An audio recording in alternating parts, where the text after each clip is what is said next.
Sì.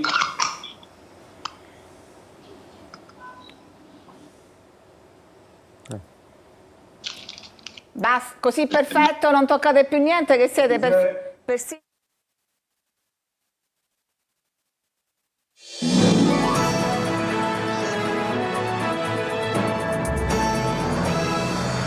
Buongiorno e benvenuti a questa nuova puntata di Focus. Oggi parliamo di procreazione medicalmente assistita, perché dal 1° gennaio di quest'anno, dopo una lunga battaglia durata diversi mesi e tanti slittamenti, con il decreto Schillaci le coppie italiane con problemi di infertilità hanno la possibilità di accedere a costi più accessibili al loro sogno di diventare genitori. Ma è davvero così? Ne parliamo con i nostri ospiti. Vi presento subito Marco Galletta, responsabile del centro che si occupa appunto di procreazione assistita all'ospedale Papardo di Messina. Benvenuto. Grazie, buon pomeriggio a tutti. In collegamento abbiamo Nino Guglielmino, direttore del centro UMR ERA. Benvenuto anche a lei. Buonasera a tutti. E in collegamento anche Giacomo D'Amico, presidente dell'associazione che raccoglie le coppie che nel tempo si sono sottoposte a vari trattamenti, l'associazione ERA. Benvenuto anche a lei. Grazie, buonasera. Allora, spieghiamo intanto ai nostri telespettatori che con questo decreto questo tipo di pratiche, di trattamenti sono entrate nei LEA, i livelli essenziali di assistenza, cioè tutte quelle prestazioni che lo Stato garantisce ai cittadini gratuitamente o dietro pagamento di un ticket, in questo caso un ticket di 730 euro. Era una cosa richiesta da tante persone, da tante coppie, ma ci sono ancora tanti se e tanti ma.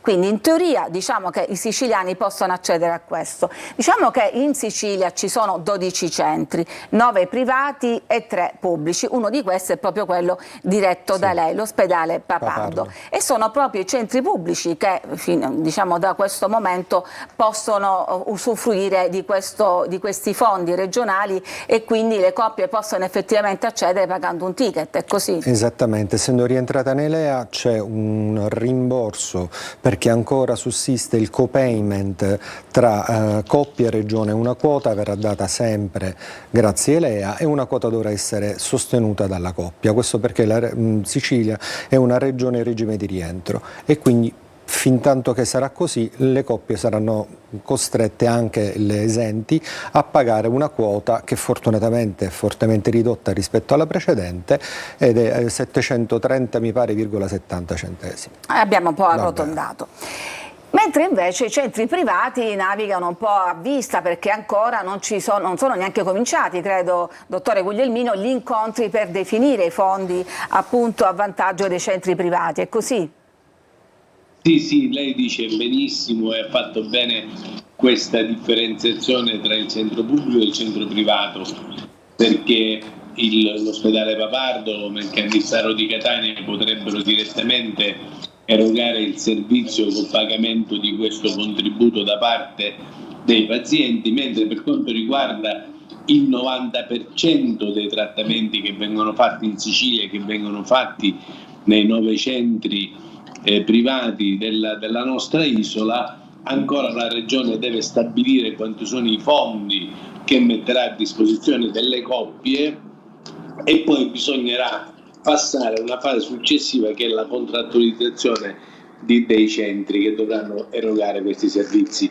Io mi auguro che il tempo sia breve e che questo tipo di procedure burocratiche vengano svolte in modo, posso dire, immediato, mi auguro, proprio immediato, perché da questo dipenderà, secondo quello che è il dato storico, il 90% dei trattamenti che vengono fatti nella nostra isola. Soprattutto io spero che la Regione dell'assessorato dia la possibilità a tutte le coppie che ne faranno richiesta di avere un'assistenza nei centri pubblici e nei centri privati, tenuto conto che circa 4.800 coppie fino ad ora hanno usufruito delle strutture siciliane. Questi sono i dati dell'Istituto Superiore di Sanità, e dico 4.800 coppie che hanno pagato di tasca propria sia quando andavano nel pubblico sia quando andavano nelle strutture private. Quindi io mi auguro che venga fatto un calcolo adeguato di quello che sarà l'aspettativa delle coppie siciliane. Noi ci immaginiamo che ci sarà un salto a circa 7.000 coppie. Con questo nuovo decreto, Allora, dottore... Dovrà essere fatto il decreto ancora, questo è il punto. Sì, tra poco torneremo anche su questa ulteriore incertezza. Intanto il dottore Guglielmino ci diceva che il 90% dei trattamenti delle coppie si rivolgono al privato. Uno immagina che adesso, visto che al pubblico c'è un sicuro ticket da pagare e non come nel privato che ancora appunto è nell'incertezza, tutti si rivolgono al pubblico. Perché invece il privato fa la parte del leone? Ma il pubblico purtroppo siamo rimasti in tre, il Papardo, il centro Il Cannizzaro e l'ospedale Villa Sofia Cervello a Palermo, con una quantità di personale che chiaramente esigua rispetto alla forza lavoro che può dare il privato. Ma paga il prezzo di tutta la sanità siciliana? Chiaramente si creeranno involontariamente delle liste d'attesa legate alla carenza comunque di personale. Per esempio al Papardo, se una coppia oggi viene e si rivolge a lei, che tempi di attesa ha? Non meno di 6-7 mesi, perché siamo in due, quindi con grande difficoltà riusciamo ad andare avanti. Andiamo adesso da Giacomo D'Amico, che rappresenta invece le coppie appunto che aspettavano questo decreto con grande aspettativa, con grande trepidazione. Ecco, voi invece come avete accolto questa notizia? Vi soddisfa? Guardi, questo è un ambito in cui entrano in gioco due fattori che non devono essere tralasciati, il fattore tempo e il fattore costo. Entrambi i fattori fin qui hanno giocato contro i diritti, le esigenze delle coppie, perché per un verso ha giocato contro il fattore tempo, perché teniamo conto che quelle che oggi noi salutiamo come una piacevole, una bellissima novità, in realtà erano già state previste nel decreto sui LEA del 2017, quindi siamo già in fortissimo ritardo rispetto alla tempistica in cui queste prestazioni sono state inserite nell'EA.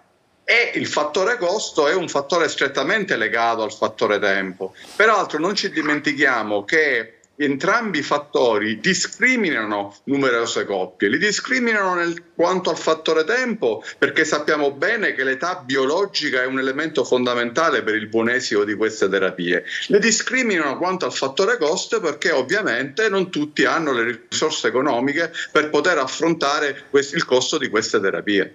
Allora, abbiamo fatto una chiacchierata prima, voi con sua moglie avete avuto una bambina con la fecondazione assistita 10 anni fa, adesso avete una bambina invece di pochi mesi che è nata con una gravidanza naturale. Intanto tanti auguri, perché appunto è una bimba appena nata. Che costi a quali costi vanno incontro le coppie che si sottopongono a questo tipo di terapie? Tenga conto che qui le varie terapie hanno un andamento graduale, progressivo, cioè dalla terapia meno invasiva, che quindi ha un costo minore, a quella, come dire, sempre più, tra virgolette, invasiva, cioè con maggiori probabilità di successo. La gradualità delle terapie non è una scelta che fa né il paziente né il medico, ma è una scelta ovviamente di buon senso, che è prevista tra l'altro nella legge 40, cioè quella di procedere appunto per step. Tenga conto che prima di procedere a qualsiasi tipo di terapia poi le varie coppie devono sottoporsi a tutta una serie di accertamenti, di esami diagnostici per valutare anche eventuali problemi di incompatibilità genetica, passatemi questo termine anche se non è tecnicamente corretto, per evitare che poi gli embrioni prodotti possano essere affetti da malattie, pensiamo alla fibrosi cistica o altre patologie di questo tipo. Quindi tenga conto che in quest'ultimo caso saranno a carico comunque delle coppie? Beh, questo bisognerà andare a valutarlo poi in base alle singole prestazioni inserite nei LEA oppure no. E mi permetto di aggiungere solo una cosa, che qui stiamo parlando di costi della PMA omologa, mentre per la PMA eterologa, cioè quando occorre un gamete esterno alla coppia, qui i costi non sono più in gran parte a carico del Servizio Sanitario Nazionale, ma sono quasi alla pari fra il paziente e il Servizio Sanitario Nazionale. Quindi la questione non è problematica per la PMA eterologa. Dottore Guglielmino, abbiamo visto che ci sono ancora tante criticità, appunto ora faremo anche la differenza tra omologa ed eterologa, ma al di là, prima di addentrarci nei meandri di questo decreto, c'è anche una grossa spada di Damocle che potrebbe non renderlo effettivo in assoluto questo decreto, cioè c'è una sospensiva di un TAR. Quella del 28, lei allude, vero? Sì. Sta pensando a questa? Sì. C'è stata la vicenda di questo decreto e di questi LEA è stata veramente travagliato. I LEA sono la riproduzione medicalmente assistita è dentro il nomenclatore dal 2017, non si è trovata mai la possibilità di farlo rendere reale. L'ultimo stop è arrivato il 30 di dicembre, poi il 31 è stato revocato la sospensione del 30, quindi siamo quasi una storia, come posso dire, quasi una barzelletta. Sì, e quindi è stato rimandato il 28 di gennaio come dato in cui il TAR del Lazio potrebbe bloccare tutto. Io penso che questo non avverrà perché veramente le coppie sono esauste di questi continui rinvii e di queste aspettative, perché stiamo parlando di coppie che desiderano avere una gravidanza e un figlio e sappiamo che il fattore età è un fattore determinante. Sì, guardi, dottore Guglielmino, stiamo appunto vedendo in questo momento delle grafiche che abbiamo realizzato. Qua vediamo coppie non fertili, la percentuale in Italia si aggira tra il 15 e il 20% ed è più alta rispetto al resto del mondo, che è il 10 e il 12%. E poi possiamo vedere anche, questo è il dato sui nati con la fecondazione assistita, che è un dato importante, è il 4,2% nel 2021 in un paese che ha un altissimo tasso di denatalità. Ma volevo vedere l'età media, che è l'altra grafica invece che abbiamo preparato, regia, ce n'è un'altra con l'età media. Ecco, nel 2005 l'età media delle donne che si sottopongono a questi trattamenti era di 34 anni, nel 2022 è di 37 anni, già siamo diciamo al limite, assolutamente, no? Sì, siamo un'età delle donne che è veramente avanzata, tenuto conto che in Italia nella popolazione generale il primo figlio si fa a 32 anni ormai, con la media dell'età delle donne che vengono a chiedere un aiuto alla medicina è di quasi 37 anni, quindi ci rendiamo perfettamente conto che superati i 35 anni diventa, come posso dire, la capacità riproduttiva della donna un declino rapido e se le attese che abbiamo proposto e costretto queste coppie a rispettare in questi anni è diventato e diventa sempre di più un problema. Noi cosa ci aspettiamo? Che con la possibilità di accesso delle coppie libero in tutto il nostro paese, quindi in Italia ma soprattutto in regioni come la Sicilia, dove i pazienti hanno pagato sia nel pubblico che nel privato e non di poco, hanno pagato, ci sia veramente uno scatto in avanti. Noi ci immaginiamo che dal 4,2 si arriverà, come avviene oggi nelle regioni in cui l'accesso è libero, parlo della Lombardia e della Toscana, loro hanno dei numeri del 7-8% di bambini che nascono con la riproduzione medicalmente assistita. Quindi in buona sostanza il problema demografico grave che vive il nostro paese non sarà risolto sicuramente dalla riproduzione medicalmente assistita, ma un segnale di inversione di tendenza è possibile darlo. Quindi aiutare queste coppie che desiderano avere figli ad accedere tranquillamente a un'assistenza sanitaria, a farsi carico il sistema sanitario di queste coppie, secondo me è venuto veramente il momento di farlo. Diceva bene poc'anzi il professore D'Amico, alcune cose ancora non sono comprese in questi livelli di assistenza Sì, adesso andiamo a vederlo anche più nel dettaglio, però ci dobbiamo fermare un attimo, c'è una pausa per la pubblicità e poi continuiamo a parlare di tecniche di fecondazione assistita. Perfetto.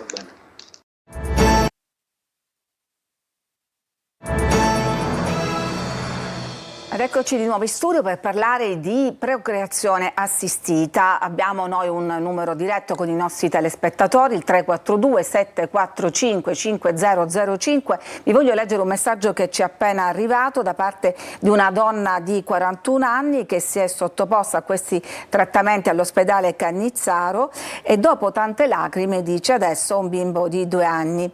Sono molto felice che finalmente si aiutino le coppie perché i costi non sono pochi e adesso molti avranno questa opportunità. Ecco, questo è il punto, cioè allargare, non renderla questa solo una possibilità per le coppie che hanno disponibilità e quindi solo per ricchi, ma renderlo accessibile a tutti. Purtroppo nel pubblico si scontra con la carenza di organico. Voi, mi diceva, siete soltanto 2 in questo reparto. Sì. Esattamente, per questo le tempistiche si allungano, perché ci occupiamo di tutto, proprio dal primo ingresso della coppia, tutta la fase diagnostica ce ne occupiamo noi. E sono vari passaggi. Esattamente, non mandiamo le coppie in giro a fare esami in giro per la città perché le sfianca psicologicamente. E anche si crea un rapporto di fiducia col medico. Sì, che è fondamentale in questo percorso. Quante coppie riuscite a seguire nel corso di un anno? Consideri che io in 5 anni ho visto circa 1000 coppie. Visto vuol dire che si sono sottoposte, quindi vuol dire insomma, comunque coppie. Lavorate, siete 200 coppie l'anno entrano, grosso modo, sì. C'è da dire che nel passato se una coppia voleva rivolgersi al pubblico ma si trovava di fronte appunto a queste liste d'attesa in Sicilia, non poteva neanche andare al nord. Esattamente, perché c'è stato un blocco della migrazione delle coppie tra le regioni. Prima, come diceva il dottore Guglielmino, circa 4.800-5.000 coppie l'anno di siciliani si rivolgono a un centro di riproduzione assistita. Di queste la metà andavano fuori, con totale costi a carico della regione siciliana. Quindi perché bisogna spiegare che nelle ASP di altre regioni, metti nella Lombardia, pagavano un ticket molto basso. 37,50 €, poi la regione Sicilia rimborsava alla regione Lombardia la quota restante, differente da regione a regione. Quindi per la regione non era conveniente, per le coppie naturalmente sì. Perché avevano a carico anche il costo dei farmaci. Ecco, ma in prospettiva conosciamo i mali della sanità siciliana e quindi la carenza di organico e dei medici in primo luogo, ma in prospettiva previsto un aumento di organico nei vostri reparti? Dice, lo chiede all'assessore. Esattamente, in questo momento non è un argomento che si può trattare all'ordine del giorno, quindi Guglielmino voi li accogliete invece a braccia aperte, voi intendo il privato alla fine siete voi che li accogliete questa richiesta, rispondete. Ma noi, sì, certo, noi continuiamo a fare il nostro lavoro. Tengo a precisare che noi siamo un'organizzazione non lucrativa, facciamo 1400 trattamenti l'anno, abbiamo visto quasi 26.000 coppie siciliane e i costi che hanno affrontato i pazienti nella nostra struttura, per dirla ora che ormai si è superata questa fase, è inferiore a quanto è il costo che affrontavano quando andavano in ospedale. Cioè i pazienti pagano di meno da noi che quando vanno in ospedale, giusto per capirci, per dimensionare questa assistenza. E poi noi siamo 45 persone che lavoriamo all'interno del nostro centro, abbiamo fatto la prima diagnosi genetica di preimpianto per la talassemia in Italia, la seconda nel mondo, quindi parliamo di una struttura che ha una solidità come ti posso dire, di seria, grossa. Sì. La interrompo perché abbiamo pochi minuti, volevo toccare quell'argomento che aveva tirato fuori Giacomo D'Amico a proposito delle banche del seme, cioè nel caso della fecondazione eterologa, cioè quando il seme, l'ovulo e lo spermatozoo, io la dico diciamo in maniera più semplice, non appartengono appunto alla coppia ma bisogna prendere da una donazione, in Sicilia mi pare di aver capito non ci sono queste banche del seme, quindi bisogna acquistarle. Anche questo è un costo che si aggiunge oltre al ticket, ai controlli e a tutto il resto, no? Sì, Sì, le aggiungo che non è soltanto in Sicilia, ma diciamo è un problema in generale dell'Italia. Ovviamente poi i problemi della sanità in Sicilia si amplificano per le ragioni che ha detto lei, perché la regione è sottoposta a piano di rientro, quindi ad esempio pur volendolo non può finanziare prestazioni ulteriori rispetto ai LEA. E poi c'è un problema di copertura economica. Non ci dimentichiamo che la spesa sanitaria assorbe più dell'80% della spesa regionale. Per quanto Giacomo riguarda... D'Amico, lei mi raccontava però di coppie che addirittura si sono fatti prestare i soldi pur di coronare questo sogno. Purtroppo sì, ci sono incredibili vicende umane nella nostra associazione. Io, come le dicevo appunto prima di questa trasmissione, a me è capitato di conoscere persone che si sono fatti prestare i soldi necessari dai genitori o che hanno fatto dei prestiti proprio per cercare di coronare questo sogno. Per questa ragione io le dicevo, il grande problema è il problema dei costi. C'è anche un problema di politica sanitaria, perché il problema della donazione che lei richiamava prima presuppone che ci sia anche un'attività di promozione da parte del Ministero della Salute, da parte degli assessorati regionali, affinché si veicoli questo concetto della donazione. Noi non abbiamo banche dei gameti, non abbiamo gameti disponibili, anche perché l'attività della donazione non è in alcun modo promossa. Attenzione, io non sto parlando di commercializzare la vendita di gameti, peraltro è vietato dalla legge, ma bisogna cominciare a pensare all'ipotesi di prevedere una forma di indennizzo, non di prezzo, non di compenso, come è previsto in altri paesi d'Europa, che sono poi quei paesi da cui noi acquistiamo i gameti che poi vengono utilizzati per l'eterologa. È un paradosso questo. Dottore Guglielmino, lei mi pare che sta sentendo, no? È d'accordo? Sì, no, ma assolutamente il professore dice una cosa sacrosanta. Noi abbiamo una banca fantastica, Sciacca, che è stata abilitata per la conservazione dei gameti. Noi faremo proprio nel mese di maggio un'iniziativa sulla crioconservazione. Noi abbiamo già chiesto all'assessorato di mettere a disposizione quella banca per avere i gameti, come hanno fatto altre regioni come la Toscana, il Friuli, l'Emilia, che hanno acquisito con dei bandi i gameti e li hanno messi a disposizione dei centri. Però la banca che c'è non basta, mi pare di capire che anche voi per il 90 e oltre per cento li dovete acquisire dall'estero. Ma assolutamente, e questa cosa qui è prevista anche in questo decreto, cioè i pazienti continueranno a pagare i gameti che vengono importati. Infatti, come per il ticket che veniva indicato 700 euro per l'omologa, diventa 3.000 per l'eterologo, appunto quando mancano i gameti, perché i gameti poi verranno importati sempre e avranno un costo anche loro.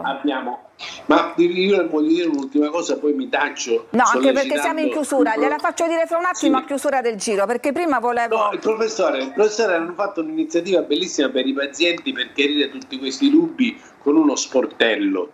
Ah, il professore D'Amico, allora ci parli di questa iniziativa?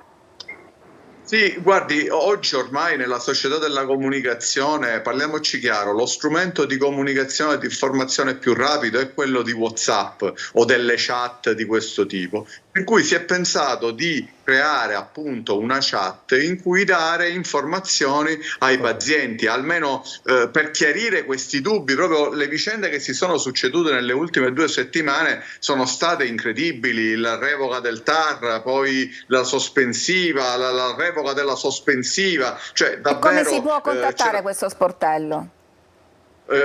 C'è un numero apposito e attraverso questo numero si viene inseriti nella chat. Lo sportello è ovviamente telematico e in questa chat si danno poi le informazioni necessarie.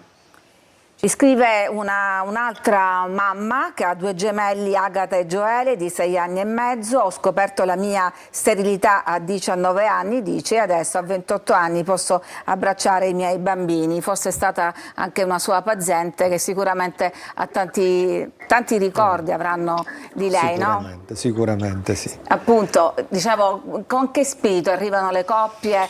Un po' spirito di ultima spiaggia? Oppure... Spesso, se hanno un lungo trascorso, sono anche anche sfiduciate, quindi arrivano veramente in condizioni anche psicologicamente abbastanza provate. Infatti un po' in tutti i centri è prevista anche la figura dello psicologo a sostegno. Nelle linee guida è messo che è consigliabile, ma in realtà il ruolo è veramente importante.